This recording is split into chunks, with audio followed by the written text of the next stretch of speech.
Caitlin Clark didn't just stop by Travis and Jason Kelce's New Heights podcast. She took it over. Joining us today for a special edition of New News is the 6-foot guard from Iowa.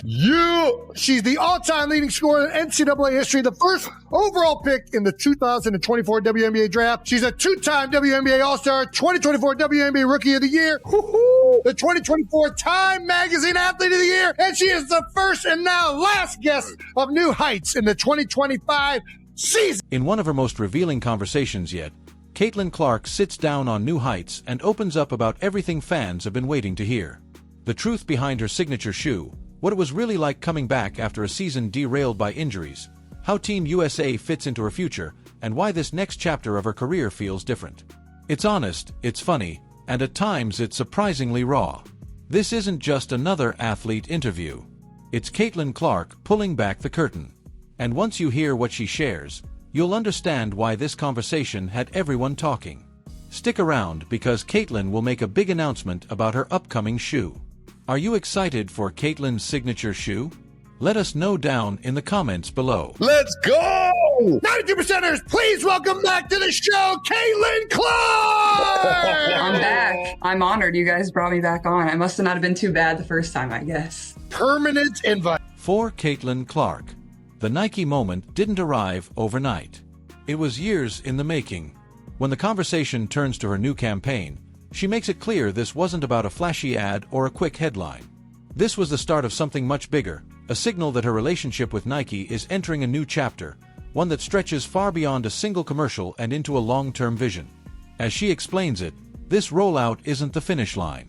It's the runway for everything that's coming next, including the signature shoe fans have been waiting on. We're honored to be a part of your Nike launch, being a part of the commercial that is. How's it feel? How's it feel to finally have it all out there? And I know it was a long time coming. Definitely a long time coming, like been in the works for quite some time. And obviously this is kind of launching like a whole year where my shoe eventually will come out. Wearing it on the court this coming season. So nice. That's probably what I'm most excited for, but like just getting the people more excited with the logo, and obviously I already have some merch out, which you're proudly rocking, which I appreciate. What makes this moment hit differently is how personal it is. Caitlin describes the ad as a true reflection of who she is. Not a manufactured version, but her story, her people, and the journey that brought her here. You can hear the pride in her voice when she talks about finally seeing that vision come to life, and the excitement builds when she looks ahead to what it means to actually lace up her own shoe on the court. It's not just about wearing Nike, it's about wearing hers. So exciting, and a lot of the people that were obviously in the commercial, you two, and Travis Scott was in it, my college basketball coach was in it, and then just some other people that have kind of like been huge fans throughout my career, or, you know, have been a part since I was either in high school or now professionally. So I felt like the ad was like very me. So that was super cool. And it was fun to shoot, and, you know, just really thankful that everybody was a part of it, and especially you guys. So you made it fun. You brought the energy. The conversation shifts when Caitlin opens up about what this past year really demanded of her. It wasn't just one setback. It was a cycle of injuries that tested her patience, her mindset, and her love for the grind. She's honest about how draining it was, but there's no bitterness in her reflection.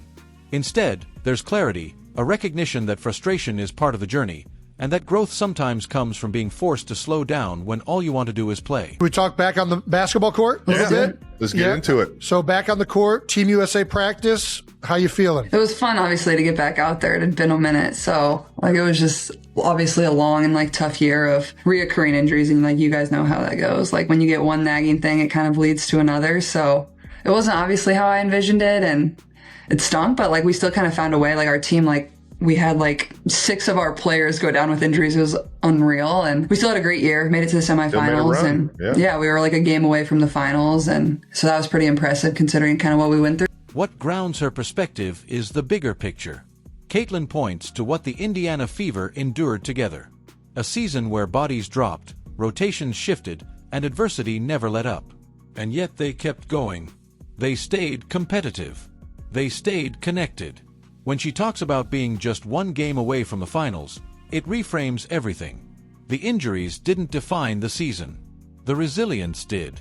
And in that moment, Her comeback story isn't about sympathy or survival. It was a long process to like just get back on the court because when you have like the groins and the, you know, quads and whatever you're dealing with, it's like you don't run for a while. So like it's weird like learning to run again in a way. And then on top of that, like going to like play versus the best players again and like just getting tossed out back into the fire. But it was fun. Like, I mean, I probably wouldn't have wanted it any other way. Like you get thrown back out there with the best players in the world and you see like you're right where you were before you got hurt. And it was only 3 days. So it was cool. And it was at Duke, which is obviously one of the most historic basketball places ever. So that was a pretty cool thing too. And kind of kicks off like the next cycle for like preparing for the Olympics. And then we have the World Cup in 2026. When Caitlin starts talking about Team USA, the tone sharpens. There's no easing back in, no feeling things out. She describes it as getting thrown straight back into the fire, surrounded by the best players in the world, where every rep matters and nothing is given. It's a reminder that this level demands instant readiness, not comfort. So hopefully I'm on the team for that. And obviously my goal is to be on the Olympic team in 2028. So it feels like it's far away, but it's probably actually way closer than it sounds. And then she makes it clear this isn't short-term thinking. Caitlin lays out her vision with precision. World Cup in 2026, Olympics in 2028. No hype, no guarantees, just intent. It's the sound of a player who isn't just focused on the WNBA season ahead, but on building a global resume, one goal, one cycle at a time. We see you in this picture with Cameron Brink rocking number 17. I know.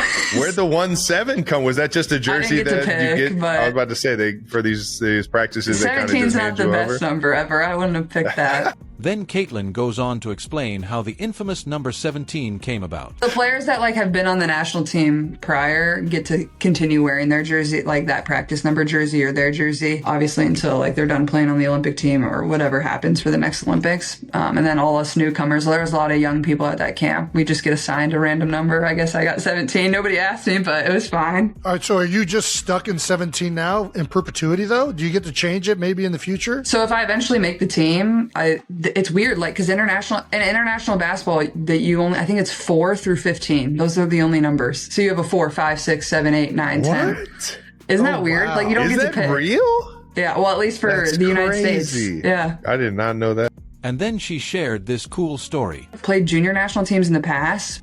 We have like a bag tag, like a sticker on your backpack, and it says like all the players that have worn your jersey. So it'd be like, so dope. If you're number 6, it'd be like LeBron. I think he was number 6. Or like, and then you'd have the women's players and obviously all the men's players, which is really cool. You get to see who kind of has worn. So it'd be like so dope. If you're number 6, it would be like LeBron. I think he was number 6. Or like, and then you'd have the women's players and obviously all the men's players, which is really cool. You get to see who kind of has worn your jersey. After talking about competing with the best in the world, the conversation takes a turn towards something a little more lighthearted. And that's where the dunking debate comes in.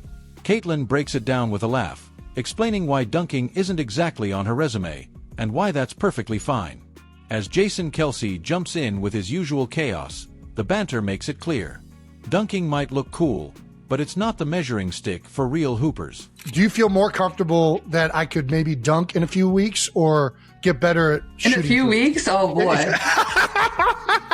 Is that what we're calling that? All you need is a few 30 weeks? days. 30 days. 30 days what I'm going for. Oh, gosh. Trav, can you still dunk, you think? Are you kidding me? You name? I go between the legs right now. No, not all like that.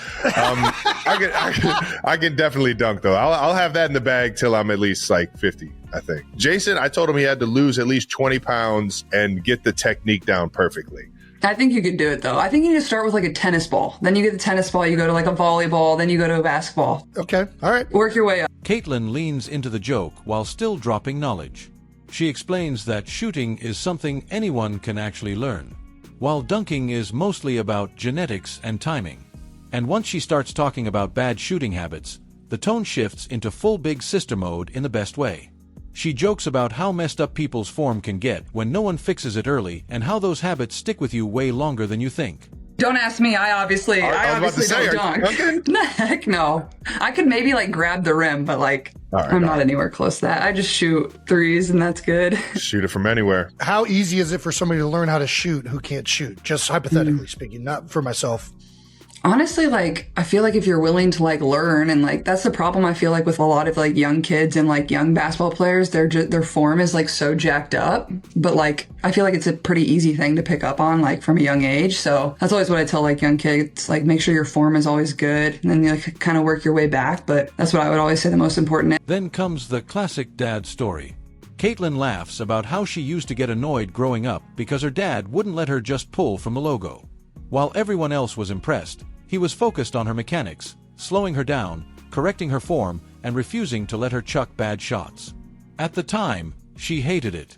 Now she's sitting on a podcast explaining basketball fundamentals to Jason Kelce, which might be the clearest proof that it worked. I would get mad at my dad when I was a young girl because he wouldn't let me like just launch threes because like my elbows would be out like this. I'd be like throwing it like that because I wasn't strong enough, and then it like ruins your form, and then you have those habits like going on through the rest of your career. So, but I mean, if you're like willing to learn, and like I think that would be easier than learning to dunk if you like couldn't jump. Like you're trying to like become explosive again, I guess. I feel like standing there and being like this would be a little easier. You said that you're wearing the new kicks coming up this season. Yeah. I honestly, for everyone that doesn't know like the process that goes into like making the sneakers, like how long in advance has it been, or like when does it all start? Do they come to you with a shoe, a bunch of shoes? Do you kind of get to tweak them here and there? How is that process? Caitlin makes it clear that the signature shoe decision wasn't about speed,